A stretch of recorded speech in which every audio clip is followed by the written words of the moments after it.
میرے مصطفیٰ کی ذات ہے تو پھر مان لینا چاہیے خدا نے زمینوں کو پیدا کیا ہے، آسمان کو پیدا کیا ہے، عرش کو سمندر پہ سجایا ہے، اپنے مصطفیٰ کو لانے کے لیے اسے نہ لانا ہوتا، آسمان و زمین کبھی نہ بناتے، عرش کو کبھی نہ سجاتے، یہ سب کچھ کیا ہے آمد مصطفیٰ کی وجہ سے ہے۔ خدا نے زمین کو پیدا کیا میرے مصطفیٰ کی وجہ سے ہے، کائنات کے وجود کو عطا ہے میرے مصطفیٰ کی وجہ سے۔ ممکن ہے کہ تو بندہ تمہیں کہہ دے اور بھئی تمہارے مولوی نے وہ قرآن کی آیت نہیں پڑھی جس قرآن میں ہے وَمَا خَلَقْتُ الْجِنَّ وَالْإِنسَ إِلَّا لِيَعْبُدُونِ، خدا کہتے ہیں میں نے اس لیے پیدا کیا تاکہ خدا کی عبادت کرو۔ میں نے کہا میں یہ پٹیاں نہ پڑھا، ہم دیوبند والے ہیں، ہم پورے قرآن کی بات کرتے ہیں اور پورے قرآن کی بات نہیں کرتے۔ قرآن ادھورا ہو عقیدہ ادھورا ہے، قرآن پورا ہو عقیدہ پورا ہے۔ میں لیعبدون بھی مانتا ہوں، میں لیبلوکم بھی مانتا ہوں۔ میں نے لیعبدون کو دیکھا تو مجھے پتا چلا کائنات کے پیدا ہونے کی وجہ عبادت خدا ہے۔ میں نے لیبلوکم ایکم احسن عملا کو دیکھا تو پتا چلا کائنات کی وجہ آمد مصطفیٰ ہے۔ ہم نے کائنات کی ایک وجہ عبادت خدا بھی مانی ہے، ہم نے دوسری وجہ آمد مصطفیٰ بھی مانی ہے۔ ہم خدا کو مانتے ہیں، عبادت اس کی کرتے ہیں، مصطفیٰ کو مانتے ہیں، عقیدت اس کی ہے۔ ہم نے خدا کی عبادت کی ہے، مصطفیٰ سے عقیدت کی۔ میں نے کہا کائنات کے وجود کی عطا میرے مصطفیٰ کے صدقے میں ہے۔ میں نے قرآن پڑھا ہے۔ نمبر 2 توجہ، کائنات کے وجود کی بقا میرے مصطفیٰ کا صدقہ ہے۔ کائنات باقی کیوں ہے؟ ہمارے نبی کی وجہ سے۔ میں قرآن پیش کرنے لگا، قرآن کریم میں ہے وَمَا كَانَ اللَّهُ لِيُعَذِّبَهُمْ وَأَنْتَ فِيهِمْ، ذرا دلیل پہ توجہ رکھنا۔ مشرکین مکہ نے حرم کعبہ میں غلاف کعبہ کی کنڈی کو پکڑا ہے، غلاف کعبہ کو پکڑ کے کہتے ہیں، کعبہ کی کنڈی کو پکڑ کے کہتے ہیں۔ مشرکین مکہ نے عجیب کلام کیا، اللہم ان کان ھذا ھو الحق من عندک فامطر علینا حجارۃ من السماء او ائتنا بعذاب الیم۔ اللہ اگر دین محمد سچا ہے، دلیل سمجھنا، اگر دین محمد سچا ہے ہم پہ پتھر برسا دے، دین محمد سچا ہے ہمیں عذاب سے تباہ فرما دے۔ یہ کس نے کہا؟ مشرکین مکہ نے۔ اگر دین مصطفیٰ سچا ہے ہم پہ پتھر برسا دے، دین محمد سچا ہے ہم پہ عذاب نازل فرما دے، ہمیں تیس نیس کر دے۔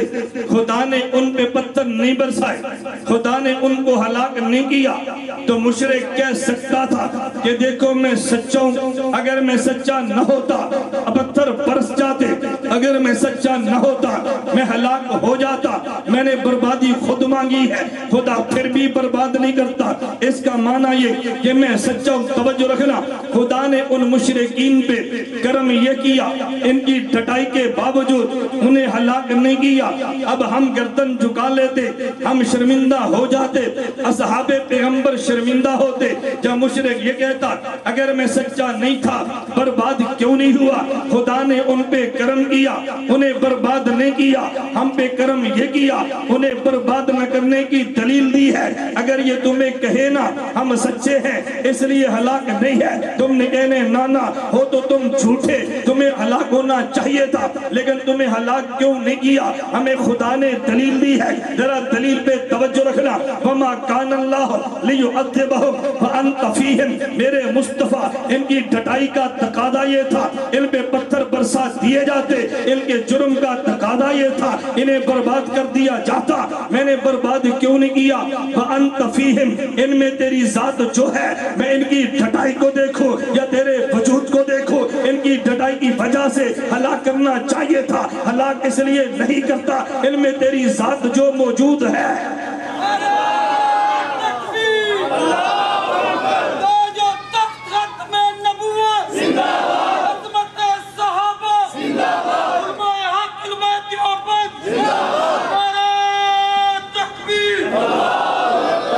آگے چلنے سے پہلے ایک اور عقیدے پہ بات کرنا چاہتا ہوں۔ علماء دیوبند کا عقیدہ ہے نیک عمل کی وجہ سے بھی عذاب ٹل جاتا ہے، پیغمبر کی ذات کی وجہ سے بھی عذاب ٹل جاتا ہے۔ بعض بندے کہتے ہیں کہ نہیں، نیک عمل کی وجہ سے توجہ عذاب ٹلتا ہے، دلیل یہ ہے، حدیث غار موجود ہے، 3 آدمی سفر میں تھے، وہ غار میں گئے، چٹان منہ پہ گری، اس نے غار کے منہ کو بند کر دیا، یہ دھکا دے کے باہر آنا چاہتے ہیں، نہیں آ سکتے، چٹان وزنی ہے۔ ان میں ایک بندہ کہنے لگا اللہ تیرے علم میں ہے، میرے پاس ایک مزدور مزدوری کیا کرتا تھا، ایک دن وہ چلا گیا، میں نے اس کی مزدوری سے بکری خریدی ہے، اس کو ریبڑ میں لگا دیا، بکریاں بڑھتی رہی، ریبڑ بڑھتا رہا، کچھ عرصے بعد وہ آیا، وہ آکے کہنے لگا میری مزدوری دو، میں نے کہا یہ ریبڑ تیرا ہے، اس نے کہا بھئی مذاق نہ کرو، میری مزدوری دو، میں نے کہا یہ تیری مزدوری سے میں نے تجارت کی ہے، یہ مال سارا تیرا ہے، اللہ وہ تیری ذات کے لیے تھا، تیری رضا کے لیے تھا، تو پھر چٹان ہٹا دے، کچھ چٹان ہٹی ہے مگر اتنی نہیں ہٹی، یہ تینوں باہر نکل جائیں۔ دوسرا کہنے لگا اللہ تیرے علم میں ہے، میں روزانہ بکریاں لے کے چرانے کے لیے جاتا، شام واپس آتا، پہلے دودھ امی جان کو دیتا، پھر میں اولاد کو دیتا، ایک رات میں آیا، میری ماں سوئی پڑی تھی، میں اس کے سرانے دودھ لے کے کھڑا رہا، اولاد مانگتی رہی، میں نے دودھ نہیں دیا، صبح ماں نے کروٹ بدلی اٹھی تو پوچھا بیٹا دودھ، میں نے دودھ پیش کیا تو میں اس کے بعد اولاد کو دیا، اگر میں پوری رات ماں کے سرانے تیری ذات کے لیے کھڑا رہا، میرا عمل قبول ہے، چٹان ہٹا دے، کچھ ہٹ گئی، اتنی نہیں کہ تینوں باہر نکلے۔ تیسرا کہنے لگا اللہ تیرے علم میں ہے، میرے چچا کی بیٹی تھی، اس پر میرا دل بے ایمان ہوا، میں نے خواہش کا تقاضا کیا، مجھے وہ کہنے لگی میں ایسا ہرگز نہیں کر سکتی، میں تقاضا رکھتا رہا، ایک دن اس نے مجھے کہا اگر اتنے پیسے دو میں تمہاری خواہش کو پورا کر دوں گی، میں نے وہ پیسے دے دیے گناہ کرنے کے لیے، اس کے پاس بیٹھ گیا، وہ مجھے کہنے لگی کچھ حیا کر، میرے پیٹ کا مسئلہ ہے، میری اولاد کی غربت فاقے کا مسئلہ ہے، میں جرم اس لیے کرتی ہوں، میں تیار نہیں ہوں، میں وہیں سے اٹھا تیرے خوف کی وجہ سے، اگر یہ گناہ چھوڑنا تیری ذات کے لیے تھا، چٹان ہٹا دے، چٹان ہٹی، وہ تینوں نکل آئے۔ مولوی صاحب کہنے لگے دیکھو نیک عمل کی وجہ سے چٹان ہٹ گئی ہے، میں نے کہا تو نے حدیث تو دیکھی ہے، تو نے قرآن نہیں دیکھا، جو بند والے حدیث بھی دیکھتے ہیں قرآن بھی دیکھتے ہیں، ہم نے حدیث میں دیکھا نیک عمل کی وجہ سے چٹان ہٹی ہے، ہم نے قرآن دیکھا ہے وَمَا كَانَ اللَّهُ لِيُعَذِّبَهُمْ وَأَنْتَ فِيهِمْ، پیغمبر کی ذات کی وجہ سے پتھروں کا عذاب ہٹا ہے۔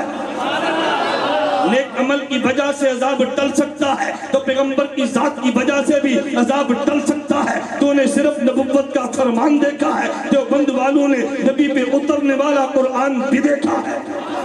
میں ایک بات بڑی معذرت سے کہتا ہوں، ہم نے کبھی دیوبندیت کا پرچار نہیں کیا، دیوبندیت کے نظریے کو دلیل سے بیان نہیں کیا، اس لیے تو لوگ کبھی تجھے عاشق پیغمبر نہیں مانتے، گستاخ پیغمبر کا طعنہ دیتے ہیں۔ خدا کی قسم اگر دیوبندیت کو تو کھول کے بیان کر دیتا کہ تیرے قدموں میں آ جاتا، کبھی تجھے گستاخ پیغمبر نہ کہتا۔ خیر میں کہنے لگا تھا وَمَا كَانَ اللَّهُ لِيُعَذِّبَهُمْ وَأَنْتَ فِيهِمْ، میری دلیل پہ توجہ رکھنا، ان کا جرم یہ تھا انہیں ہلاک کر دیا جاتا، ہلاک کیوں نہیں کیا؟ میرا مصطفیٰ ان میں آپ جو ہے، توجہ رکھنا، ان میں آپ جو ہے۔ اب آپ سوال کریں گے میں جواب دوں گا، سوال بھی آپ کی طرف سے میں کروں گا، جواب بھی میں خود دوں گا تاکہ تمہیں پوری بات سمجھ آئے۔ آپ کہہ سکتے ہیں جب نبی مکہ میں تھے تو ان میں موجود تھے، جب حضور مکہ سے مدینہ چلے گئے اب تو ان میں نہیں ہے، اب تو عذاب آ جانا چاہیے نا، اب ان میں جو نہیں ہے میں جواب دوں گا۔ انت فیہم کا معنی یہ ہے جب تک آپ اہل عرب میں ہے، مکہ بھی اہل عرب ہے، مدینہ اہل عرب ہے، آپ پھر سوال کر دیں گے حضور مدینہ سے تبوک چلے گئے ہیں، اب تو عذاب آ جانا چاہیے، اب تو عربوں میں نہیں ہے، باہر چلے گئے ہیں، میں پھر جواب دوں گا انت فیہم سے مراد یہ ہے جب تک آپ زمین والوں میں ہیں میں ہلاک نہیں کروں گا۔ آپ پھر سوال کریں گے حضور عرش پہ چلے گئے ہیں، اب تو زمین والوں میں نہیں ہے، اب تو ہلاک ہو جانا چاہیے نا، میں پھر جواب دوں گا انت فیہم کا معنی یہ ہے جب تک آپ دنیا میں ہے خدا انہیں ہلاک نہیں کریں گے۔ آپ پھر سوال کر دیں گے جب حضور دنیا کو چھوڑ کے برزخ قبر میں جا چکے ہیں اب تو ہلاک کر دینا چاہیے نا، اب ہلاک کیوں نہیں کیا؟ اب تو مکہ میں نہیں ہے، مدینہ میں نہیں ہے، فرش پہ نہیں ہے، عرش پہ نہیں ہے, جہان بدل گیا, اب تو ہلاک کر دینا چاہیے نا. اب بھی ہلاک کیوں نہیں کیا؟ مفتی محمد شفیع نور اللہ مرقدہ نے بڑی عجیب بات لکھی ہے. فرمانے لگے ضابطۂ خدا بندی یہ ہے, اللہ جب گناہوں کی وجہ سے نبی کی امت کو ہلاک کرنے کا فیصلہ فرما لے تو اس وقت تک ہلاک نہیں کرتے جب تک نبی, توجہ رکھنا, جب تک نبی اپنے دائرہ نبوت میں ہو, نبی اپنے ایریے میں ہو. اللہ ہلاک تب کرتے ہیں جب نبی کو جگہ سے نکال لیں. یہ جس دائرے کا نبی ہے وہ دائرے سے نکالیں, پھر دائرے والوں کو ہلاک کرتے ہیں. اللہ نبی کے وجود کا اتنا حیا کرتے ہیں جب نبی دائرہ نبوت میں ہو. اس دائرے میں رہتے ہوئے کوئی کتنا جرم بھی کرے خدا مجمون ہلاک نہیں کرتے, نبی کو وہاں سے نکال لیتے ہیں, پھر امت کو ہلاک کرتے ہیں. حضرت نوح کی قوم کو ہلاک کیا, جب یہاں سے نکالا ہے جودی پہاڑ تک لے گئے ہیں. حضرت موسیٰ کی قوم کو ہلاک کیا ہے, جب ان کو یہاں سے نکالا مصر سے شام پہنچا دیا ہے. حضرت شعیب کی قوم کو ہلاک کیا, انہیں مدائن سے نکالا باہر لے گئے ہیں. حضرت لوط کی قوم کو ہلاک کیا, انہیں صدوم سے نکالا باہر لے گئے ہیں. میرے محمد کی قوم کو خدا ہلاک تب کرتے جب نبی دائرہ نبوت سے خدا نکال لیتے. ہلاک تب کرنا تھا, لیکن ان کا دائرہ نبوت اتنا وسیع ہے. حضرت لوط کا دائرہ بستی صدوم ہے, حضرت شعیب کا دائرہ یہ قوم بستی مدائن ہے, حضرت موسیٰ کا دائرہ یہ قوم مصر شہر مصر ہے. میرے محمد کا دائرہ اتنا وسیع ہے, اگر یہ مکہ کا ہے ہلاک نہیں کیا, مدینہ میں ہلاک نہیں کیا, بچا یہ ہے میرا مصطفیٰ مکہ کا نبی ہے انت فیہم, مدینہ کا نبی ہے انت فیہم, تبوک کا نبی ہے انت فیہم, زمین کا نبی ہے انت فیہم, عرش کا نبی ہے انت فیہم, فرش کا نبی ہے انت فیہم, یہاں کا نبی ہے انت فیہم, وہاں کا نبی ہے انت فیہم. میرے مصطفیٰ کا دائرہ نبوت اتنا وسیع ہے, نہ اس دائرے سے نکلنا ہے نہ قوم نے مجموعی طور پہ ہلاک ہونا ہے. دائرہ نبوت کتنا وسیع ہے, توجہ, دائرہ نبوت حضور کا کتنا وسیع ہے. حضور مکہ کے نبی, توجہ, مدینہ کے نبی, فرش کے نبی, عرش کے نبی, یہاں کے نبی, وہاں کے نبی.